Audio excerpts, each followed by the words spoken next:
Welcome everyone to our second webinar in this series. It's a series of 4, and this is an opportunity for us to share again some of the highlights from our recent guide to accelerate public access to research data, and really sort of flesh out, provide some more illustrative examples of the way some institutions are doing, have great examples of some of the work in this space. So this webinar is making sure the institution has the resources and infrastructure to do it right. This project is a joint project between the Association of American Universities and the Association of Public and Land-Grant Universities. And I am Casey Redd. I'm the Associate Vice President of Research and STEM Education at the Association of Public and Land-Grant Universities. So we welcome you all to this second webinar. Next slide. Just for some Zoom background, please remember to put yourself on mute unless you're speaking or asking a question. Remember, we have the chat feature and you can ask questions or make comments there. We will be monitoring it and trying to bring in those contributions into this space. Also, you can raise your hand if you have a question, and you can find those all in the participant list. If you have any questions, any issues with the technology, you can contact Mira O'Malley at the email address on the screen. Next slide. Also, just so we can sort of, know where everybody's from and have that sort of sense of, sense of place. Okay, great.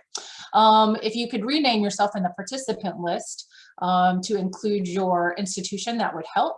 So you can click over your name, go to, what is it? It's more, and then rename and add your institution. And I will do that for myself right now because I didn't already do it. So you can see. So I'm now adding APLU. All right. Next slide. So this project is a joint project between AAU and APLU. It's funded by NSF and NIH, and part of the work is to create the guide to accelerating public access to research data at academic institutions. So next slide. So an overview of the guide is that it's really meant for a resource for university administrators to accelerate public access to research data.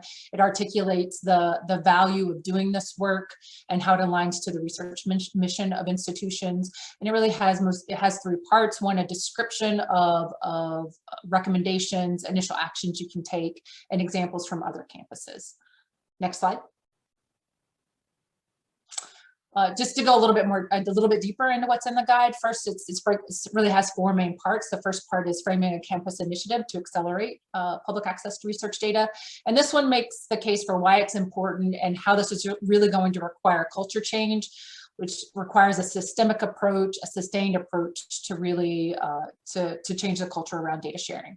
Part 2 is about making priorities visible and establishing a plan. We had a webinar a couple of weeks ago on this piece of the guide, and that is about establishing data sharing as a campus priority, creating a structure to guide campus initiatives and provide the support needed, developing a plan to enact this data stewardship system. One of the main recommendations was really to have a cross-campus team that is looking at this issue, and those in the cross-campus team should have or could have representatives from the vice presidents of research, from chief information officers, from the libraries, have faculty input. So really thinking about how all the relevant stakeholders are part of that team. For this webinar, we'll be highlighting some of the parts in part 3 of the guide, which is key implementation areas to consider. And so those are establish or update institutional research data policies and the related guidelines of procedures, identify the research data services needed, also identify costs and resources to address those. So those are some of the pieces we'll be exploring today. And then the next webinar, we'll be looking at building capacity at your institution and getting buy-in. And then the guide ends with some conclusions with essential questions. Next slide. And so we'll get to this part of the webinar. So the purpose of this session is to discuss how to support researchers with the infrastructure they need for data stewardship and how to reduce researcher burden. So our moderator today is Tom Cheatham from the University of Utah, and our panelists are Philip Tarrant from Arizona State University, Wendy Keselowski from Cornell, and Thea Lindquist from the University of Colorado Boulder. And Tom, you're up. Great. Let me share my screen, and I'm here representing kind of 2 perspectives. in the sense of what we're doing at the University of Utah, and also what nationally an organization called the Campus Research Computing Consortium is trying to do. And I looked at the participant list and I don't recognize a lot of people, which is awesome because we can hear, I can tell this to a new community. So at the University of Utah, we're about 34,000 students, up to over 600 million in research funding. We're both a university and a large health sciences center with a hospital. And when we talk about supporting researchers, whether it's for computing or data and sharing, what IT support you get on our campuses really depended on who you ask. It's kind of like the wild, wild west. The IT is highly decentralized, and a lot of the spend in IT is outside of Central, so Central doesn't have control. And so I listed a bunch of groups down there that have independent IT. One is the Center for High Performance Computing, which is what I am currently the director of. And we provide a lot of support for research data, but we don't provide it for free. Researchers have to pay for it at the cost of hardware. Now, our libraries have been putting in a lot of initiatives to try to help with research data sharing and management. And this is really great for modest data sets, or really what I would call small data sets on the gigabyte scale. When you start going to petabytes, researchers are on their own. We support the Sloan Digital Sky Survey. We support a bunch of weather-related stuff. My research on simulations of biomolecules, I make the data available to whoever wants it. But there's really no coordinated central support, I'm sorry to say, at my university for this. And if I go to this slide, which is the last time I traveled, actually, was last February 2020 for the AAU APLU research data sharing meeting in DC. And I just modified the slide from that time. Our progress, even though I've been going to these meetings for a long time and a strong advocate for sharing research data, we've had little institutional change. There's no mandate to share data except for compliance or as required by the funders. We did update our research data policies to reflect modern times. We do emphasize the importance of reproducibility. We have central lab archives for non-restricted data. Where research data is happening is largely initiated by the researcher, often due to mandate or due to their personal preference. We do have the Hive, as I mentioned. For larger data sets, researchers are responsible for the costs, although we do have free access to Box, which is like Dropbox. We do have free access to G-Cloud with free and unlimited data. Well, it was free and unlimited there.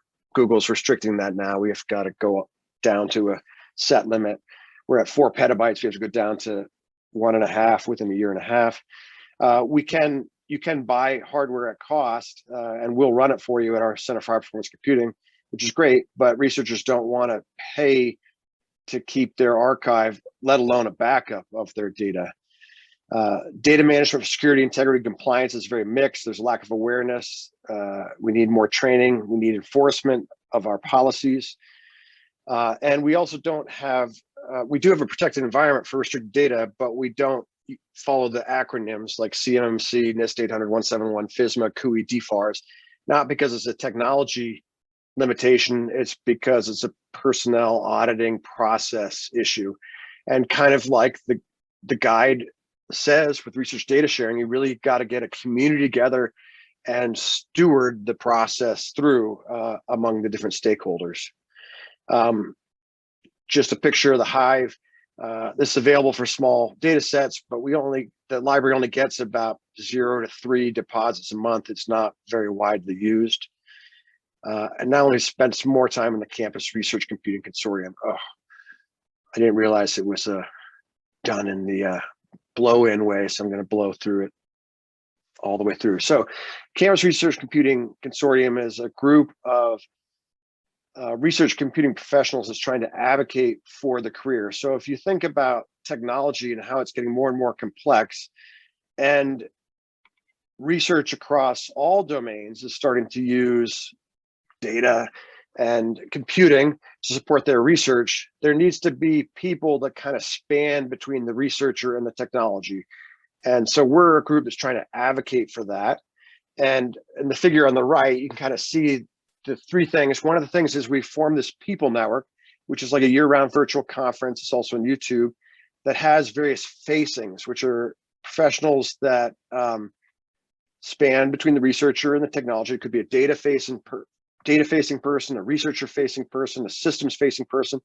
Often, this isn't a distinct role per se. Someone can be in all of these roles at a various campus, but we have these monthly calls.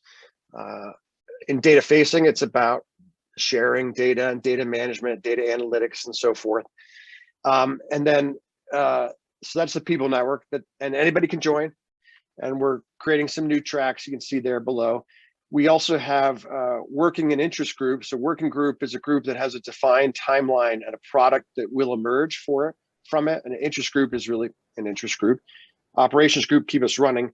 But important for you today are two things: the data-facing track, which people may be interested in joining, and then the capabilities model for research computing and data. And this is essentially like a spreadsheet that we've developed across the facings that allow you to rank yourself in terms of your capability across multiple dimensions in different aspects of how you would provide data services. And I did the one for Utah last year, and where we were really limited is where I mentioned, kind of in the data sharing, the data reproducibility, the data stuff. And that's where we're trying to push the university to get resources. And it turns out to be quite challenging.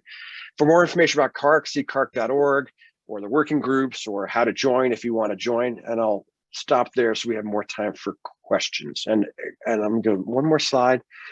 If you have questions of me, TEC3@Utah or help@carc.org. And I'll move on to the next speaker. Oh, I got to stop share, right? Is that good? Yes, Tom. Next up is Philip.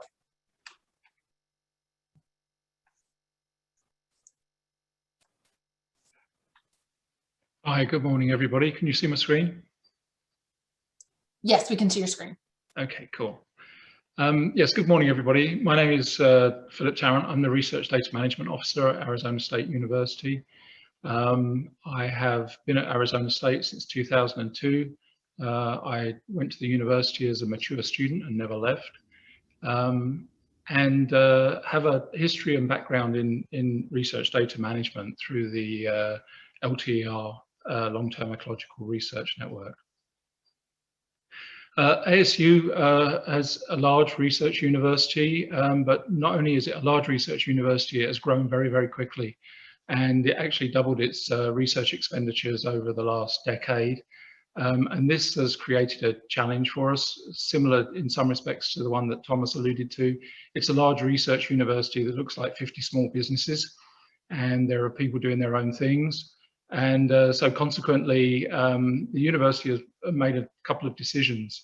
One was that the university leadership concluded that research technology was not the same as academic and business technology. And so they created a robust research technology office that runs separately from the university technology office. We obviously work very closely, but we're very focused on providing research technology solutions rather than classroom or business related ones. I was asked to take on this role in 2019 because the second thing was the university realized with all this research growth that we needed to take a more institutional view of our research data management. So in taking on that role, I asked some questions of myself and of colleagues, and really what is the hardest task, whether it's managing data, providing technology, implementing processes, or changing behavior. And I think we can all guess the answer to this. This is really, to some degree, a subjective assessment, but we decided that clearly changing behavior was going to be one of the more significant challenges. There's plenty of technology available that can help with research data management. I have a background in process management, so developing processes and things is something I'm comfortable with and helping colleagues do. And then if we can do all those things and change behavior, then managing data shouldn't necessarily be a difficult challenge for us. So then what is the first task? Well, the first task is we have to manage data. We're already doing it. We're not necessarily doing it as well as we could do, but we are doing it. The second thing is we felt we needed to provide some technology and then implement the processes around those, and then By doing that, we wanted to make life easier, not harder. And by providing those enablers, we feel that we will start to shift the behavior of our colleagues. So in order to do that, one of the things is I work for Knowledge Enterprise, which at other universities might be called the Office for Research. And that's where the Research Technology Office sits. And we understood immediately that this was not something we could do on our own. We needed to work very closely with our colleagues in the library. And so we sat down with them and we said, well, let's think about this process and just chunk it out. So we identified the three major activities as far as the research data management was concerned. There's that planning phase where you're putting a proposal together, and potentially we agreed that both Knowledge Enterprise and the library might be involved there. We might need to provide a quote for services, we might need to provide technology support, and both ourselves and the library are happy to help with data management plans. And then the second phase is the active research phase, and we volunteered in Knowledge Enterprise to be responsible for that. We have research computing, we have data scientists, we have scientific programming groups, and so we were happy to cover off that part of the process. And then the third area was obviously publishing, and the ASU library has a significant background, as most libraries do, in terms of preservation and curation. So that was how we decided to divide the labour, so to speak. But then we needed to go down to another layer of detail. So we sat down and started to talk about what does that actually mean? You know, if we're managing it during research, what are we actually going to do? What is the library going to do? Where do we have overlaps and where do we need to work together?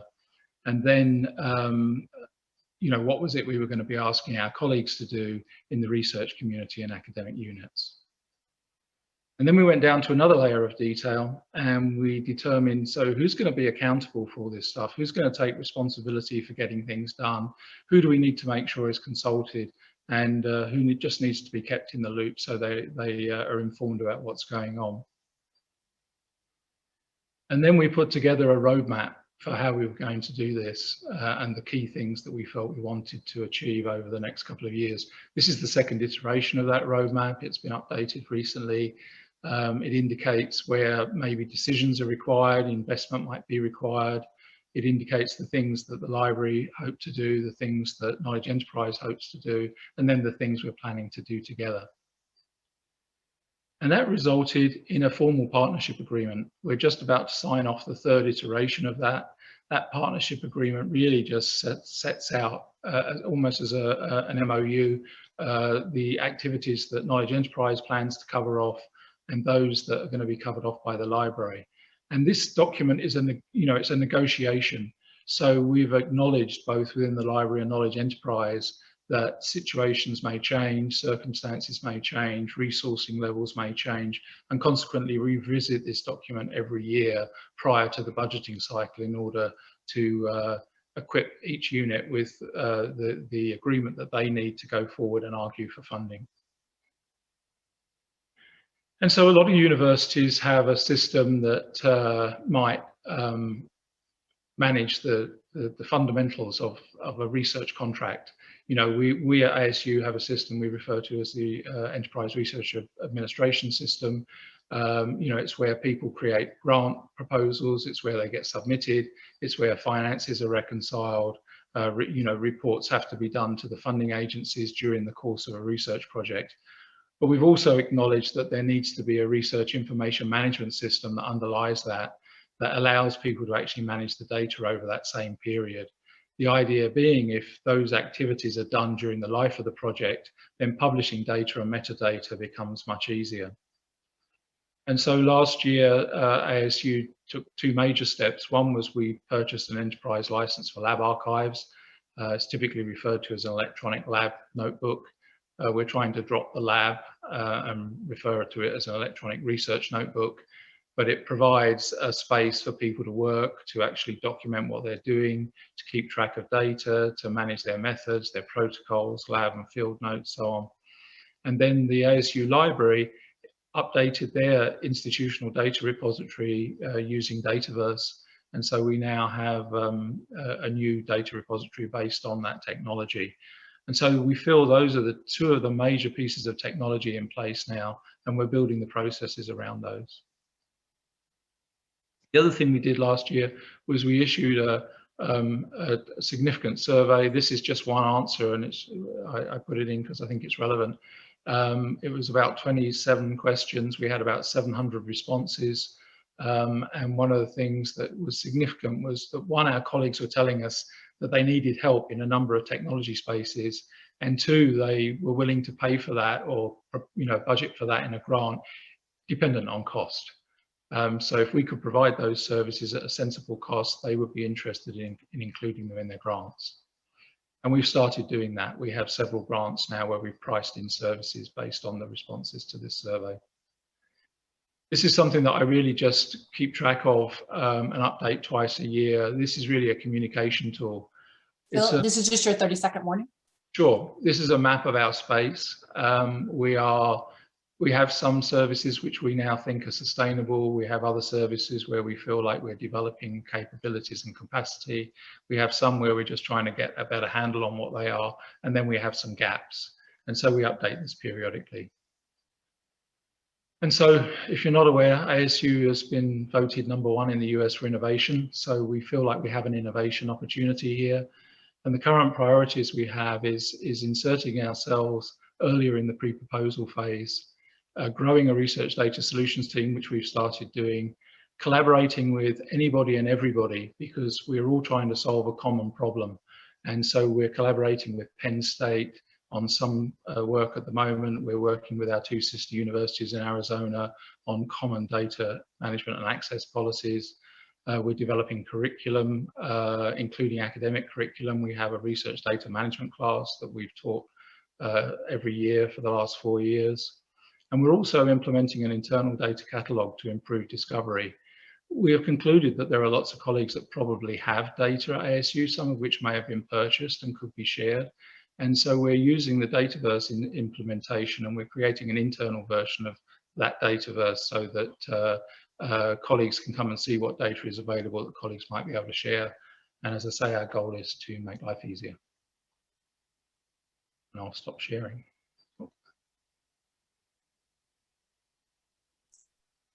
Thank you, Phil. Wendy?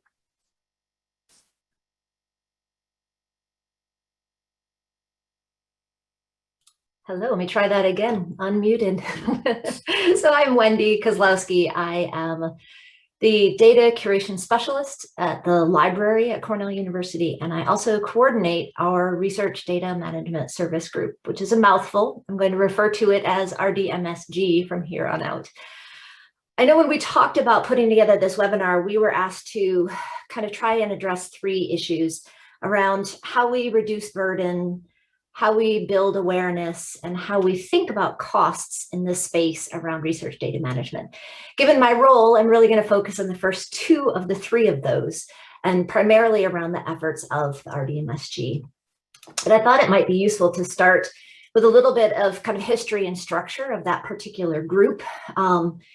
We were kind of born, well, the first iteration of the group was born in 2008, funded for 2 years internally from the university to look at research data infrastructure needs. And the outcome of that effort was that there needed to be a perpetual group to look at research data infrastructure and management needs on campus. And so the RDMSG was born, and this structure has developed over time. We have sponsorship from the university librarian and the CIO and our vice president for research and innovation, those groups that Casey, you mentioned were recommended in the guide itself. So we have sponsorship there, but we also have another level of oversight below that sponsorship, and that is a management council made up of 7 to 8 member representatives of some of the major service groups on our campus, as well as an 11, 12-ish faculty advisory board that give us feedback on needs, listen to ideas that we have, etc. The actual implementation is done by a group that we call our consultants. And we are at about 18 consultants right at the moment, and they are from all the different service areas around campus to contribute their knowledge and expertise to those who need it.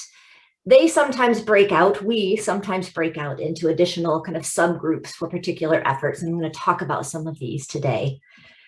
And these are the kind of groups, the services on campus that kind of participate or are members in this RDMSG that have committed to having this conversation around what is needed on our campus and trying to find a way to make that happen. And I've listed them here. Note that it does include our Weill Cornell Medical Campus down in New York City. There's resources there that we share and information that's really important to pass between our Ithaca campus and our New York City campus. And as I was listening to y'all talk earlier, I realized I have one major group that should be down in here. So imagine in your mind another gray box that includes all the offices that sit under our OVPRI. So this is like our Office of Sponsored Programs, who people go to for our proposal prep, our Office of Research Integrity and Assurance, the IRB. Those people are also very active in this group. I mentioned consultations. That is kind of at the core of what we do. There's three main things that the group was started to do. One is around data management plan support. One is around referrals, kind of a concierge service to others on campus who might be able to, the right group on campus who can help, and actual consultation. So that consultation may be as simple as referring someone to the Survey Research Institute or the Cornell Statistical Consulting Unit for the kind of help that they need on campus. But because we are members ourselves, we are service providers as consultants, we sometimes take those issues on. And you can see that the variety of questions that come in, this is just a snapshot of those that we recorded the subject of in our record keeping in the last year. So a huge variety of questions that come in. And you can see that one of the things that we have tried really hard to do is that idea of reducing burden. How can we make it as simple as possible for people to do the things that they need to do related to good data management, which we hope will build into data sharing as appropriate. One of those things is things like providing templates and outlines. And you're probably all of you at this point are familiar with things like the BMP tool and some of the online sources, but we've kind of customized those as well for Cornell specific things. And that has been very well taken. We have lots of consultations still about DMPs. We can refer people to our website. Each of these topic areas expand out. If someone doesn't want to do their work on the DMP tool, they can consult with us, or we can refer them to the website. People use the README template. We had over 1,100 downloads of that README template in the last fiscal year. So these are the kind of things that we hope are simplifying the researcher's workflow. Another tool that we have developed, again, with that effort to try to reduce burden on people, is an online data storage finder tool that people can interact with, answer questions about their storage needs. And what they see then is what's available to them that meets their criterion. And if they continue through the tool, a side-by-side, apples to apples kind of comparison, regardless of which of those service providers, all those different boxes at the bottom of that first slide, regardless of who is providing it, they can go to one place and get that information. We also have an effort around education, and education ties very closely into building awareness. Like Phil mentioned, they have workshops and lessons. We also offer a number of workshops around data management. And we brand these as RDMSG, but all those different service providers are actually behind these efforts around data management education. We also, for the last couple of years, offered a Day of Data event, that idea around community building and trying to build awareness and conversation around the issues so that people have the opportunity to talk to their peers outside of their immediate work sphere at Cornell, or even their disciplinary work sphere, to find out what other people are doing. Tom, you mentioned how important that is already. And try to kind of do little things to increase awareness around it. Getting the word out is really hard. We have been around for 12 years and we still run into people on campus who are like, I didn't even know such a group existed at Cornell. So that is that awareness building around what they need to do and that there is help available to them are two really big challenges that we have for sure. And I wanted to end with just this list. I know I'm about out of time. Other services that are going on at Cornell, if anybody has questions about them or want to discuss further, I would be happy to do that. A lot of these you've seen or heard from previous presentations already, but I think they are some of the more popular and well-used things going on at our university. And with that, I will pass it on. Thank you so much, Wendy. And next up, Dia.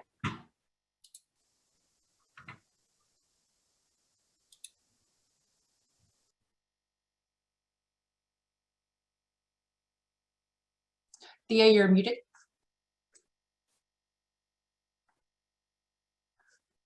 Let's see. Okay, thank you. Can you see my slides? Yes. Okay, awesome. Hi, everyone. I'm Thea Lindquist. I'm one of the executive directors in the Center for Research Data and Digital Scholarship at CU Boulder. And I'm going to be telling you a little bit about our data services. Andrew Johnson led many of the initiatives and can present today, so you get me instead. So you sort of to tie in with some of the other things that presenters were saying, I sort of feel like CU Boulder started out in a space sort of like what Wendy was talking about, where we had these oversight groups and lots of buy-in, but then we had some turnover in our Vice Chancellor for Research office, and that sort of fell apart. And what ended up happening was our center sort of moved in to fill in some of the blanks. So our center, which I'll just go by CRDDS, it's a partnership between the CU Boulder Libraries and Campus Research Computing. Our focus is on data, so we offer infrastructure and services supporting data-intensive research, as well as training and education for working with data. And our mission is really to provide partnership and support throughout the research life cycle. And this very simple model we developed shows the major steps in the research process and highlights some of the services that are available on our campus. I'll say a little bit about how we support researchers through data services. So we offer education and training, one-on-one consults, one-off workshops on topics like OSF for institutions, group trainings for labs and research teams. In terms of infrastructure for storing, sharing, and archiving research data, the two big pieces there are the CU Scholar Institutional Repository and PETA Library large-scale storage. We also offer bespoke support on grants. A good example from the last year is the Odor to Action grant, which is an NSF NeuroNext grant on which Andrew is senior personnel. A bit on reducing the burden on researchers. This is something we try to do to encourage them to use our data services. And this helps them to meet funder and journal requirements, as well as implement data management best practices more generally. And we do as much as we can for them ourselves. We review data set deposits and do minor reformatting and restructuring, but we also provide hands-on support for the parts they need to do themselves. So things like walking them through the data deposit process and creating custom workflows for recurring data set deposits. Like Wendy's group, we also offer templates to help with grant submissions. So boilerplate language for DMPs, templates for READMEs in addition to the DMP tool. And finally, we provide storage and access to data sets. Small data sets up to 10 gigs are housed in CU Scholar. And we also have an integration with the PETA Library via Globus for larger data sets.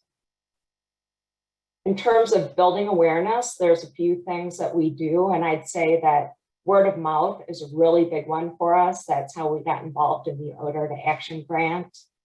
The CRDDS the CRDDS Advisory Board is another conduit, and they're a group of campus researchers who give us feedback on our services and help us get the word out about them. We also do outreach to campus units. Lately, we've been doing something called the CRDDS Roadshow, or we affectionately term it, where we talk for 5 minutes at department faculty meetings. And we also do targeted outreach to campus units like the Office of Contracts and Grants and the Office of Information Security. And actually, in terms of building awareness, I'd say the really big one lately has been our Research and Innovation Office sponsored discussions on research computing priorities for the next 5 years, which automatically brings in CRDDS as well. And these conversations have brought a lot of visibility to issues like data security and data management and storage, including public access to research data. And the guide came out just at the right time, and I was sort of able to insert a lot of what was in there into the conversations as well. So thank you, AAU and APLU, and I encourage everybody here to go take a look at that guide. And finally, I want to say a few words about how we're thinking about costs and funding streams for data services. We're creating a tiered grant support menu for writing data services into grants that moves from free to costing something. Some highlights from that is that we offer storage and access at no cost to researchers for data sets up to 10 gigs. We have pilot funding to cover costs for data sets between 10 and 500 gigs. And data sets over 500 gigs we can host for a one-time deposit fee for 10 years. And finally, sort of at the top level of those tiers, we offer enhanced data management support from CRDDS personnel, mainly through being written into grants. So I hope this gives you an idea of the data services that CRDDS offers. I welcome any questions from folks either in the session or afterwards. Please feel free to follow up with me or with Andrew, and thanks for your interest. Thank you so much, Thea. Now we're going to turn to Tom again to sort of moderate, and I'll be back up for Tom, helping him monitor the chat and raised hands and those sorts of things, and help feeding him, because sometimes it's difficult to keep track of everything. Great presentations by the 3 other universities there. Gives me something to aspire to at our university in terms of working together. Sarah from Iowa State asked in the chat, how long has it taken you to get to the current stage you're at? And specifically, what do you recommend other institutions start working on first if they're beginning in the process, or other advice for planning for this long-term effort? So how did you get started with this research data sharing? What did it take to get to where you are now? I'm happy to speak to that. I think, certainly from my perspective, I think making sure we had all our ducks in a row with ourselves and the library was a key component of making good progress, because now any conversations that we have with the university leadership are being held with a common perspective from both of us. And I think that's made a big difference. A lot of the investment that has started to fall into our laps is the result, I think, of that common messaging. Great.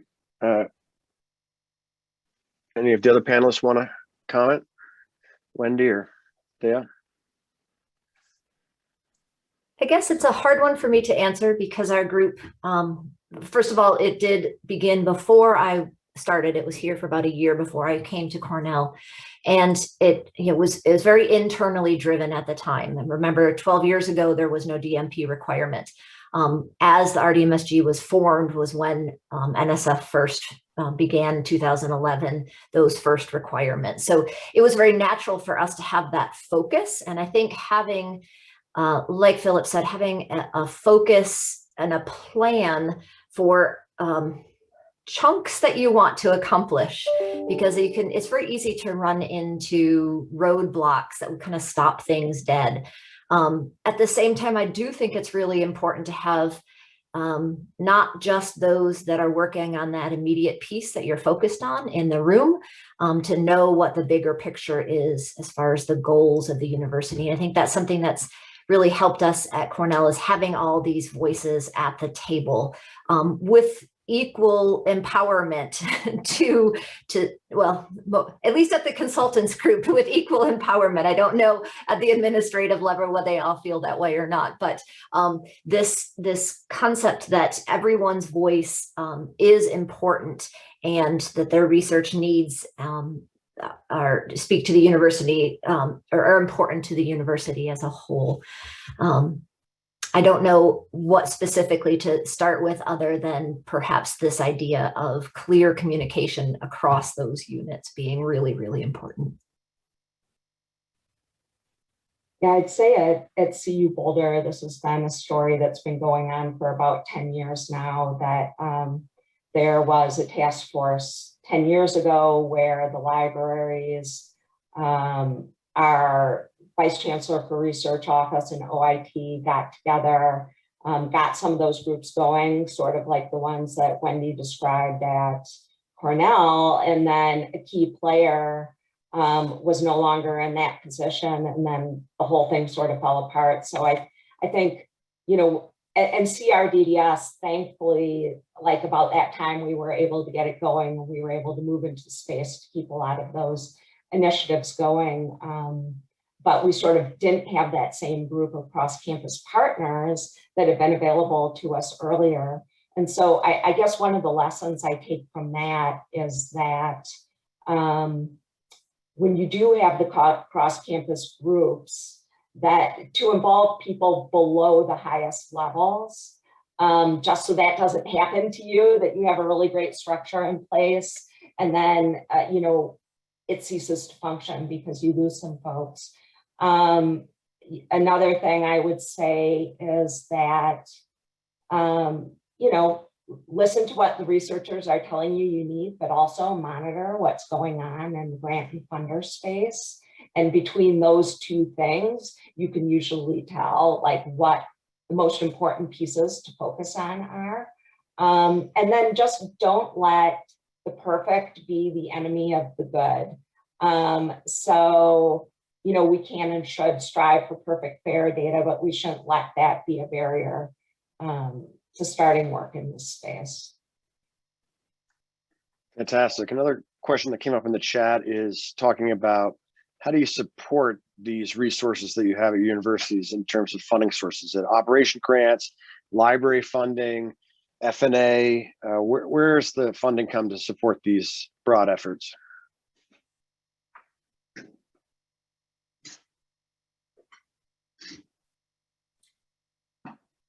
It's the race to see who can unmute first.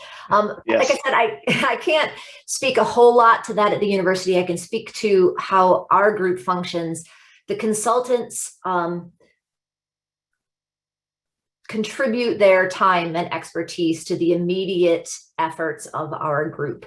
When it comes to specific things that are kind of RDMSG and not a particular service provider. You know, it's different when the library decides it's going to support GIS data in a repository. Then the library has so far established the funding to build that. For RDMSG, the sponsors that were at the top of that page have given funding for special projects, like the web development team needed to build out that data storage finder. For the Wendy, you were just muted. I'm not sure I got. Sorry, did I do that to myself? The sponsors of the RDMSG have put forward money for the specific projects that are cross-university efforts, like the data finder, like the Day of Data. And outside of that, I can't necessarily speak to how the individual service groups prioritize their costs. I would be really interested in hearing more, Thea, about the costing model that you have, especially for that PETA library. I took notes on that because I'm very interested in hearing more.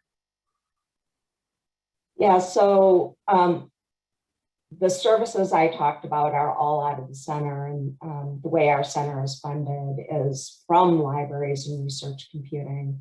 But obviously there's other monies behind that as well. So, you know, some of the server space that I talked about is paid for by the library. The PETA library, you know, at one point, some of those monies came from grant funding, and then research computing was able to put those on more solid footing. And they received funding from OIT, which is their parent organization, as well as through grants and other models for recouping funding for their services. So the PETA library, the large scale storage, is something that is partially recouped funding through researcher fees and partially paid for by research computing.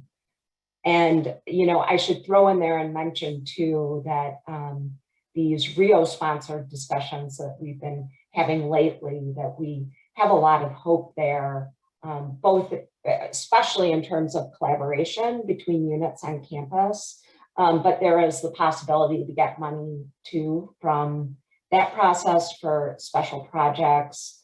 Already we've gotten some, or I should say research computing has gotten some positions for data security to really beef that up. So we've been very lucky to be having these discussions right now and really able to highlight needs in terms of data management and storage, and start thinking forward about what it will mean to scale some of the services that we already have in place.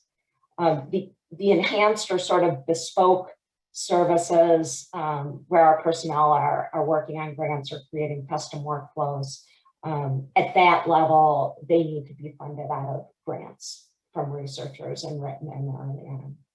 Does that answer, Wendy, is your curiosity as well as hopefully the initial questioner? Yeah, thank you. I may reach out to you and Andrew to learn more. Sounds great. Phil, do you want to add anything, or should we want to move on? Sure. No, I can just add that my group is being funded by Knowledge Enterprise, and we're intended to act as consultants and get engaged fairly early in the process. We can build services into grants, but to some degree, our group's initial contact with our colleagues is if you like, a lost leader. You know, it's intended to pull them in and encourage them to consider what we can provide and to make sure that you know, their data management plans are of the right quality. We have services which we're sharing, the library's data repository. Some of the storage that they're using for that is coming from our research computing storage facility that we have. So we're working very closely with them. And in fact, our incoming provost has just agreed to upgrade our research computing facility from her funds, which is quite unusual.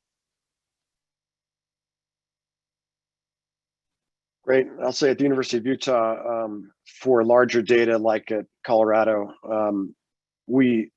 researchers are able to buy the hardware costs, and we run it and maintain it, and that's covered by F&A funds from the university.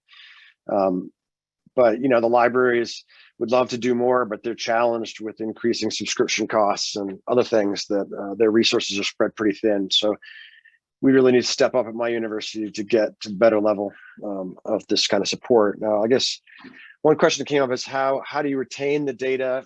How long is it archived and backed up? And what do you do if a researcher leaves the university, but there's a research misconduct investigation? Do you have access to that data? I'd say at the University of Utah, it's all on the researcher.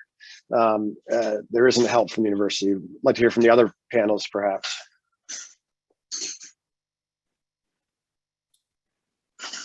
Cornell actually is in the throes of finalizing a new data retention policy.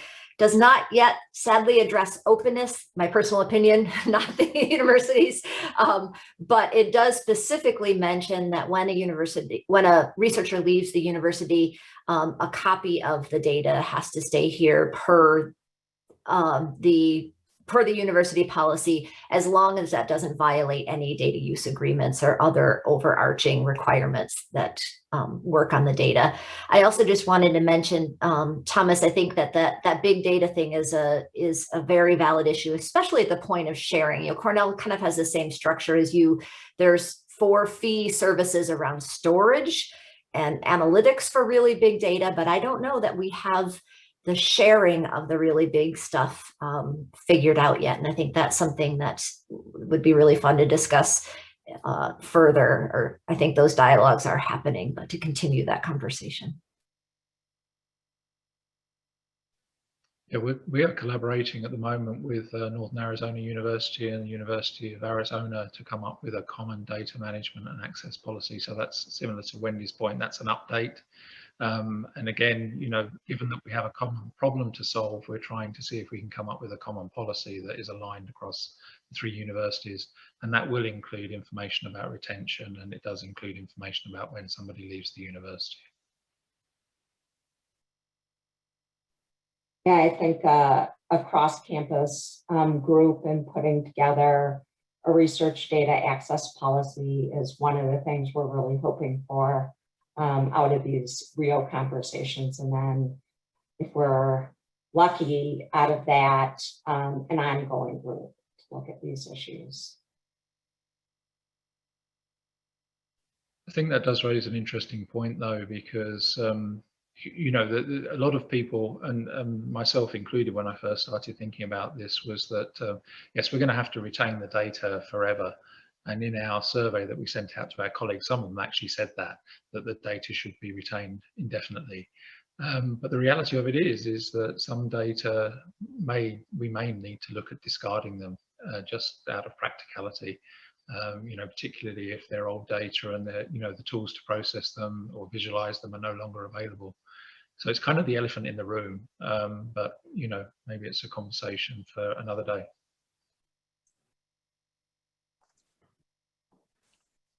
Great. I know they wanted to wrap up fairly soon with the wrap up, but yeah, these issues, the elephant in the room, when we start going to restricted data and other things, these are all huge challenges that we all need to work through together. Tom, thank you so much. Panelists, Philip, Thea, Wendy, thank you so much. Great presentations. Emily, can you share the screen for the last few slides? Because that is a good lead in to our next 2 webinars. The next one is building capacity and buy-in on May 20th. But the last webinar is really going to be on some of the more thorny issues that we don't necessarily have any good case examples of, but we wanted to provide this community with a space to get together and talk through some of those things. So data retention may be one. So we encourage you to register for those events. Next slide. And finally, thank you to both the AAU's team who've been managing behind the scenes this webinar. And thank you to the APARD steering committee and the project team and our funders. So it's been a great group to work with. With that, I think we are done. Thank you all, and thank you all for coming. And we hope to see you at the next 2 webinars.